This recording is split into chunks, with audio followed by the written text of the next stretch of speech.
pag kinatas mo siya, may siya, tubig siya. Tanawak ni Madero, excuse me Madero. Itong words ni Madero, tinan mo, mabuti ha. Pinatakan ko ha. Okay lang po, sama ko kayo sa vlog. Tinan mo, nabasa siya. Tinan mo, nabasa no? Okay. Okay no? Kailangan lang kukuha ka ng cotton para hindi siya ma-oily. Dangog kasi tinan mo. Ako lang ha. Tinan mo mabuti ha. Pupunasan mo siya para maiwasan natin maruming kuko. Pangalawa, pag tinanggal mo siya, madali siya matanggal. Tinan mo. Hindi mo na kailangan ang pag dalawa ang punuan, siyempre, tinan mo, kunin mo pa isa. Dalawa na. Yan.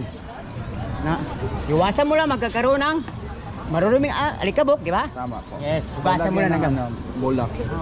So yan, nakita niyo guys na sa simpleng paglagay niya lang ng ointment or ointment ba yan? Anong tawag niyo dyan, sir?